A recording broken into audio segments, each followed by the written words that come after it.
पति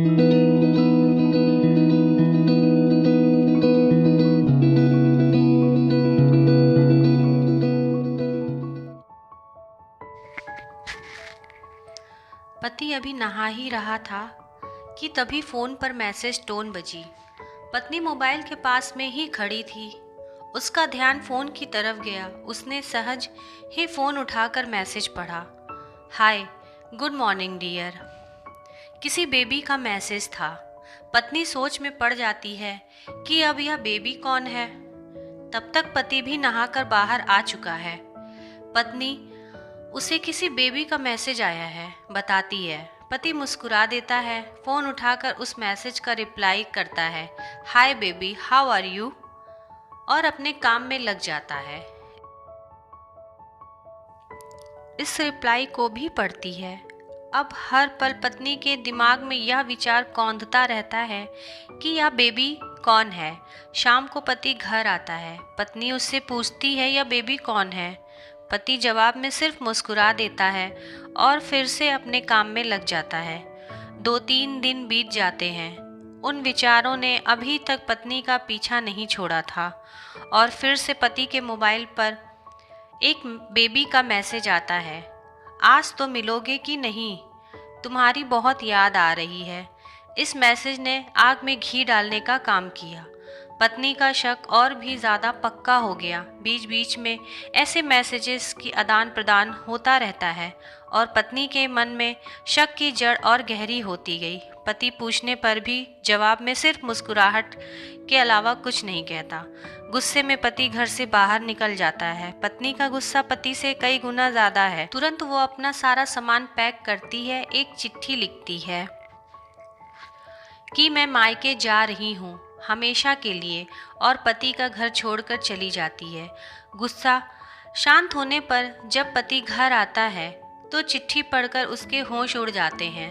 10 दिन बीत जाते हैं और गांव के उस घर पर डोरबेल बजती है जहां पत्नी रहने चली गई है। पत्नी दरवाज़ा खोलती है। दरवाजे पर 10 साल की एक छोटी बच्ची हाथों में चिट्ठी लिए खड़ी है। वह पत्नी को यह चिट्ठी देती है। बच्ची से वह चिट्ठी लेकर पत्नी चिट्ठी खोलकर पढ़ती है, डियर वाइफ, जिस बेबी की वजह से हम दोनों में इतने झगड़े हुए हैं और तुम हमारा घर छोड़कर चली आई, यह बच्ची जो अभी तुम्हारे सामने खड़ी है वह वही बेबी है। अनाथ आश्रम की एक प्यारी बच्ची है। इसी के साथ मैं बातें करता था, सिनेमा जाता था। पहली बार जब तुमने बेबी के बारे में पूछा था तो मैंने जानबूझकर तुम्हें नहीं बताया था। सोचा था थोड़ा मजाक करता हूँ, देखता हूँ तुम कैसे रिएक्ट करती हो। रुको, अपने आप को संभालो और आगे की बात ध्यान से पढ़ो।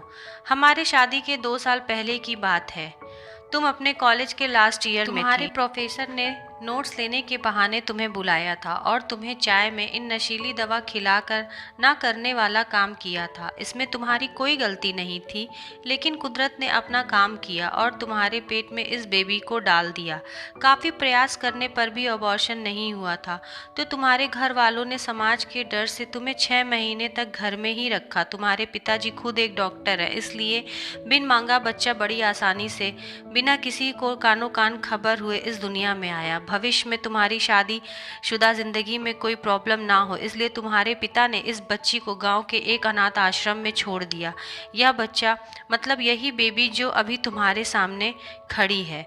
अगर अभी भी विश्वास नहीं हो रहा है तो इस बच्ची के गाल का वो तिल देख लो जो शायद तुमने उसे आखिरी बार रोते हुए देखा होगा, या फिर अपने पिताजी से पूछ लो। पत्नी जल्दी से उस बच्ची को पास में लेकर उसके गालों का तिल देखती है। उसका मन भर जाता है, उसकी आंखों में आंसू आ जाते हैं, लेकिन अभी भी चिट्ठी बाकी है, इसलिए वह आगे पढ़ती है। मुझे पता है अभी भी तुम्हारे मन में यह सवाल उठ रहा होगा कि ये सब बातें मुझे कैसे पता, तो तुम्हें बता दूं कि यह सब तुम्हारे खुद के पिताजी ही अपने मन में उठ रहे पश्चाताप को शांत करने के लिए शादी के 1 महीने पहले मुझसे मिलकर सारी बात मुझे बता दी थी। उन्होंने यह भी कहा था कि अगर मैं चाहूँ तो शादी से इनकार कर सकता हूँ, और हमारी शादी हो गई। तुमने मुझे बहुत प्यार दिया, लेकिन तुम्हारे पिता से बेबी के बारे में जानने के बाद मैं उससे मिले बिना नहीं रह पाया। मैं बीच बीच में उससे मिलता रहता था। उससे मिलना, उसके साथ समय बिताना मुझे अच्छा लगता था। कितनी प्यारी बच्ची, बिना किसी गलती के क्यों सजा भुगते। बस इसलिए मैं उसे थोड़ी सी खुशी देने की कोशिश करता था। बस मुझे इतना ही कहना था। अब अगर तुम फिर से अपने घर आकर मेरे साथ रहना चाहो, तब और सिर्फ तभी गैलरी में आ जाओ। तुम्हारा और सिर्फ तुम्हारा डियर पति।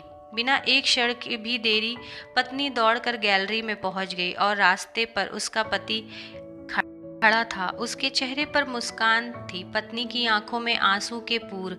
कारण कुछ भी हो, अपने दोनों के बीच में कभी भी शक को थोड़ी सी भी जगह मत दो, क्योंकि दुनिया में हर बीमारी का इलाज है, लेकिन शक नाम की बीमारी का कोई इलाज नहीं है। मन शांत रखो, जो भी मन में आए एक दूसरे से कहो।